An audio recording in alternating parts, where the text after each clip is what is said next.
Hai, apa kabar? Ya, masuk bulan Oktober waktunya konten rakit PC lagi. Jadi hari ini saya mau bahas rakitan PC pesanan salah satu subscriber saya. Dan PC ini tuh tujuannya adalah untuk digunakan selain buat tugas kuliah.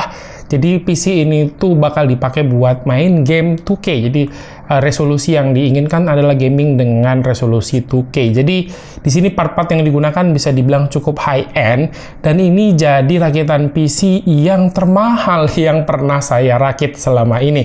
Dan ya, kalian bisa lihat ini sebagian part yang digunakan dalam video rakitan kali ini. Dan mungkin buat kalian yang pengen juga dirakitin PC, kalian bisa kontak saya aja langsung lewat Instagram di @gigadgetindo, bisa DM aja.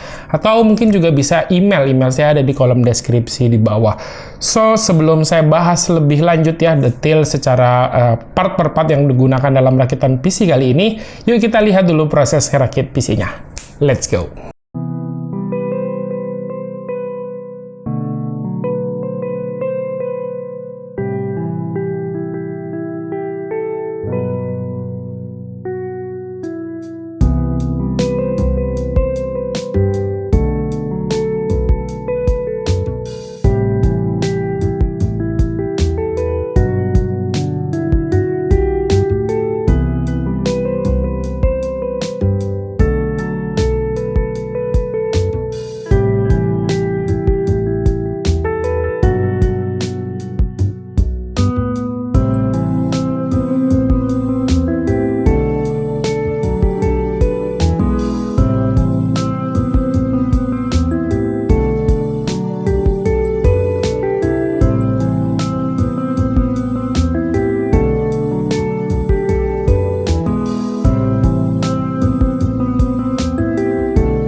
Oke, ini dia untuk si rakitan PC-nya. Kalian bisa lihat udah jadi seperti ini. Dan dari rakitan PC ini tuh yang paling mencolok secara bentuk tuh kalian bisa lihat dari VGA-nya. Jadi bentuk VGA-nya nih galak banget ya, garang banget. Dan menurut saya ini tuh bagian paling keren dari rakitan PC kali ini. Dan secara overall bentuk, mungkin kalian familiar ya dengan rakitan PC ini. Karena ini tuh casing yang saya gunakan ketiga kali dalam rakitan PC saya. Dan mudah-mudahan kalian nggak bosan ya ngelihat lagi-lagi casing ini yang dipakai. Karena emang casing dari Macube 110 dari Deepcool ini tuh sebagus itu. Bagus, simple, minimalis, dan looknya tuh menurut saya keren. Dan juga tentunya budgetnya tuh terjangkau. Nah, di bagian side panelnya Macube 110 ini juga dia udah pakai kaca tempered glass yang mekanisme buka tutupnya menurut saya juga unik ya. Terus buat kalian yang pengen punya casing minimalis ala-ala NZXT tapi budgetnya nggak cukup, itu bisa banget ya lirik casing ini. Dalam paket penjualan kita dikasih satu buah kipas ukuran 12 cm dengan warna yang full hitam ya. Jadi ini bisa ditaruh di belakang aja. Untuk expansion slotnya bisa dibilang cukup lengkap. Ada masing-masing 2 buah untuk hard disk 2,5 inch dan juga 3,5 inch. Next, untuk CPU di sini pakai Intel Gen 12 yakni Core i7 12700F. Dan entah kenapa CPU ini tuh harganya naik mulu dari bulan ke bulan. Kemarin ini dapat di harga 5,5 juta. Dan untuk kebutuhan owner dari PC ini sebenarnya ini tuh udah cukup banget, lebih malah. Karena ya ini tuh CPU yang bisa dibilang cukup kencang. Tapi dengan performa dari CPU ini jadinya bisa dipakai dalam jangka waktu yang lebih panjang nantinya. Lanjut, untuk mendinginkan CPU di sini ada AIO water cooling dari Cooler Master yang tipenya adalah Master Liquid ML240L V2 ARGB tentunya ya, di harga 1,25 juta. Sesuai namanya 240 artinya radiator yang dipakai di sini berukuran 240 mm dengan menggunakan 2 buah kipas masing-masing ukurannya 120 mm. Untuk water pumpnya tampilannya bisa dibilang sangat simpel ya, dengan garis yang membentuk seperti logo dari Cooler Master. Cuman di sini ada sedikit catatan aja bagi yang mungkin mau rakit pakai pakai I/O water cooling ini karena dia tuh menggunakan baut dari kipasnya tuh yang punya kepalanya tuh agak tebal ya. Jadi ketika mau dipasang di bagian atas itu agak sedikit butuh penyesuaian, terutama di daerah kabel yang ke power CPU. Jadi harus dipas-pasin lah, karena kalau nggak tuh nanti akan terlalu mepet. Sementara untuk mounting yang disediakan dari I/O water cooling ini bisa dibilang lengkap banget, baik buat Intel maupun buat AMD. Ya, terus lanjut untuk motherboard yang dipakai. Jadi si owner PC ini tuh udah pernah juga lihat rakitan PC saya sebelumnya yang menggunakan motherboard dari MSI, yakni tipenya adalah MSI Pro B660-A yang versi Wi-Fi 6. Jadi motherboard ini tuh udah support secara Wi-Fi 6. Dengan budget sekitar 2,7 juta, apa yang ditawarkan dari motherboard ini benar-benar udah cukup lengkap ya. Itu kayak tadi yang saya sebutkan, udah support Wi-Fi 6, terus ada slot NVMe Gen 4, ada 2 buah, ada 4 buah slot RAM DDR4, port bagian belakang yang bisa dibilang cukup lengkap, dan tentunya udah support RGB Sync dari MSI. Lanjut untuk RAM ini biar sesuai dengan tema putih ya, pakai RAM dari Team Group yakni Team Delta RGB White 2x8GB 3600 MHz. RAM ini tergolong terjangkau untuk sebuah RAM DDR4 3600 dan juga tentunya udah ada RGB. Cuman RAM ini tuh punya heatsink yang tinggi, terus dia juga lebar ya. Jadi make sure kalau mungkin kalian akan ngerakit pakai RAM ini dan juga pakai HSF cooler, nanti dicek dulu apakah HSF coolernya tuh yang tipe besar atau yang standar-standar aja. Nanti mungkin bakal mentok atau enggak, nanti harus diperhatikan lagi. Dan di rakitan yang saya pakai ini, pas kebetulan dia pakai VGA yang 3 kipas, jadi ini agak cukup tebal juga. Jadi ujung dari RAM ini tuh nempel dengan backplate dari VGA. Terus part yang paling saya tunggu dari rakitan PC kali ini tentunya adalah dari VGA-nya. Jadi ini adalah VGA tertinggi yang pernah saya rakit, yakni tipenya adalah RTX 3070 Ti dari brand Inno3D yang modelnya itu adalah iChill X4. Untuk tipe iChill X4 ini tuh produk high-end-nya dari Inno3D ya. Secara look ini tuh asli VGA yang paling keren yang pernah saya rakit. Looknya tuh gahar banget dengan lampu RGB di bagian samping dan ada kipas kecil yang nambah aksen makin keren aja. Sesuai rekomendasi dari Inno3D untuk menggunakan VGA ini, PSU yang dipakai minimal di 750 watt dan tentunya udah harus punya kabel 2x8 pin power. Secara daya, RTX 3070 Ti dari Inno3D iChill X4 ini tuh bakal jadi sahabat PLN banget.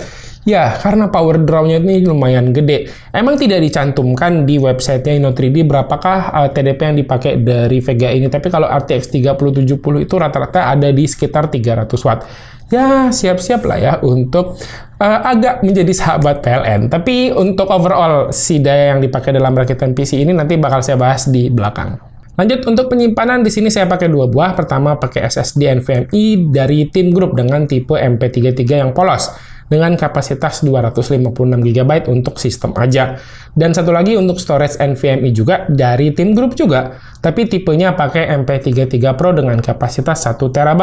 SSD dari Team Group ini tuh selalu tampil merendah ya dari beberapa yang udah pernah saya coba. Di spek itu ditulis cuman up to sekitar 2000 Mbps doang, padahal aslinya speed dari SSD ini bisa tembus sampai 3500 Mbps, yang artinya udah masuk batas kecepatan tertinggi dari sebuah NVMe Gen 3. Untuk garansi dari kedua SSD ini ada di 5 tahun atau sekitar 600 TBW untuk MP33 Pro yang 1TB, serta 150 TBW untuk MP33 yang biasa di ukuran 256GB. Lalu untuk kipas-kipas biar klop ya dengan casingnya, di sini saya pakai dari brand Deepcool yakni Deepcool FC120, satu pack isi 3 di budgetnya tuh 475.000. Kipas ini tuh udah support ARGB tentunya yang bisa di-sync dengan berbagai macam motherboard. Untuk manajemen kabel, kipas ini juga menurut saya tuh oke banget, salah satu yang paling keren.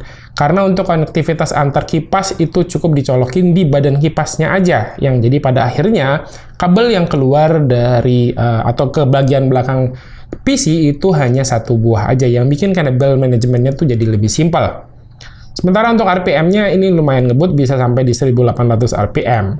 Nah, untuk ketiga kipas dari Deepcool ini saya taruh di bagian depan sebagai intake, terus ada 2 kipas I/O water cooling sama 1 kipas bawaan dari casingnya itu dijadikan sebagai X-house. Lanjut, untuk menyuplai keseluruhan daya dari PC ini saya pakai power supply yang high-end dari brand NZXT dengan tipe C750 yang punya sertifikasi 80 plus gold. Jadi untuk power supply ini sudah menggunakan tipe full modular. Jadi kabelnya itu bisa kita sesuaikan kabel-kabel mana aja yang kita mau pakai untuk si PC rakitan ini. Untuk kabel-kabelnya juga oke banget ya, dia udah ada sleeve-nya jadi bakal kelihatan rapi sama bakal lebih mudah untuk manajemen kabelnya. Karena PSU ini adalah PSU high-end, tentunya dia udah punya banyak fitur pengamanan di dalamnya dan juga punya voltase input range yang cukup luas, ini sekitar 100-240 volt, yang artinya itu lebih tahan sama kondisi listrik yang mungkin agak nggak stabil. Dan satu lagi, untuk PSU ini juga punya fitur Zero RPM yang bikin si kipas ini tuh nggak selalu nyala selama PC ini nyala ya. Jadi kipasnya tuh baru nyala di suhu tertentu aja. Jadinya secara overall, kita bisa expect PC yang punya suara lebih silent, terutama ketika PC-nya hanya digunakan untuk kebutuhan ringan aja. Nah, itu dia overall si part yang digunakan dalam PC rakitan kali ini. Dan mungkin kalau kalian ada yang tertarik, 1-2 part, link pembeliannya udah saya taruh di kolom deskripsi di bawah. Dan lanjut yuk kita coba tes beberapa tes benchmark sintetis dari PC ini dan juga beberapa game sama untuk kebutuhan produktivitas. Pertama, kita tes untuk menggunakan benchmark sintetis dari Cinebench R23 untuk mengukur performa dari Core i7 12700F ini. Nah, untuk di Cinebench R23, di sini Core i7 12700F mendapatkan skor 1754 poin untuk single core dan 16.000-an poin untuk multi-core. Dari data yang saya kumpulkan, performa single dan multi-core-nya ini bisa dilewatin ya sama prosesor terbaru dari Ryzen, yakni Ryzen 7 7700X. So, dari beberapa data yang saya kumpulkan, performa dari Core i7 12700F ini bisa dibilang lumayan ngebut ya. Tapi di generasi AMD yang terbaru, yakni di 7000 series, yakni tepatnya di Ryzen 7 7700X, itu performa dari Core i7 12700F ini udah bisa dilewatin. Ya mungkin next, siapa tahu ada yang mau ngerakit pakai AMD 7000 series, kalian bisa langsung aja kontak saya ya, karena saya penasaran sebenarnya dengan performa dari AMD 7000 series tersebut. But overall, si Core i7 12700F ini juga nggak bisa dibilang CPU yang pelan, masih bisa dibilang sangat kencang. Terus secara suhu bisa dibilang Cooler Master Liquid 240L ini bisa nahan ya Core i7 12700F dengan sangat baik.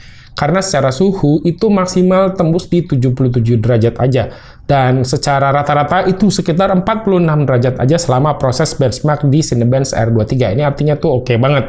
Lanjut untuk skor dari 3D Mark Time Spy, RTX 3070 Ti ini mendapatkan skor di 12.464 poin, yang bisa dibilang cukup tinggi ya performanya. Dan kalau dibandingkan dengan kubu merah, ini lawannya dari AMD RX 6800. Terus sekarang kita lihat sedikit performa buat dipakai gaming yang biasa saya mainkan ya. Pertama ada CSGO, di sini settingannya nggak saya ganti apa-apa. Presetnya semua auto rata kanan maksudnya. Dengan settingan resolusi 2K sesuai monitor yang saya pakai. Hasilnya performa dari 3070 Ti ini mantap ya, cukup mengesankan. Rata-rata FPS di 350 ke atas lah. Kalau kalian pakai monitor Full HD aja, pastinya performanya itu bakal lebih tinggi lagi. Dan satu lagi di game eFootball 2023, resolusinya juga 2K, ini performanya stabil anteng di 60 FPS. Lanjut untuk pengujian kebutuhan produktivitas. Di sini saya coba render video yang biasa saya pakai buat benchmark ya. Yakni durasinya tuh 5 menit 54 detik, file video asli ada di 4K, dirender ke resolusi 2K 30 fps. Hasilnya RTX 3070 Ti ini bisa menyelesaikan dengan waktu yang sangat cepat, 2 menit 14 detik aja. Itu bisa dibilang cepat banget, jauh ya dibandingkan dengan beberapa VGA yang sebelumnya pernah saya uji dan saya rakit. Terus untuk konsumsi daya, PC ini bisa dibilang cukup bersahabat dengan PLN ya, karena ketika idle aja PC ini memakan daya sekitar 80 watt, terus naik ke 100 watt ketika dipakai browsing, dan naik sekitar 300 watt lebih saat dipakai render di Premiere Pro. Dan kalau dipakai gaming itu rata-rata sekitar 280-300 watt, meski sesekali bisa peaking sampai 400 watt. Dan puncaknya, ketika saya coba benchmark pakai 3D Mark Time Spy, tembus sampai 430 watt lebih. Luar biasa ya, ini benar-benar sahabat PLN banget. Tapi ya sesuai lah ya dengan performa yang dikasih sama PC ini. Oke, ya segini dulu ya untuk video rakitan PC kali ini. Semoga video rakitan PC ini bisa membantu menginspirasi kalian yang mungkin punya budget sekitar 24,5 jutaan, yang kebutuhannya juga sama mungkin buat dipakai game yang resolusinya 2K, ya bisa banget consider untuk pertimbangkan rakitan PC seperti ini. Dan link pembelian dari part-partnya udah saya taruh di kolom deskripsi di bawah. Dan sekali lagi, buat kalian yang mungkin mau dirakitin PC-nya, kalian bisa kontak saya aja, langsung DM di Instagram, atau juga bisa email saya ada di kolom deskripsi di bawah. Ya, segini dulu untuk video kali ini. Terima kasih ya buat yang udah nonton. Silahkan like dan share video ini jika menurut kalian video ini bermanfaat. Dan ini pamit, sampai jumpa di video berikutnya. Yuk, bye-bye.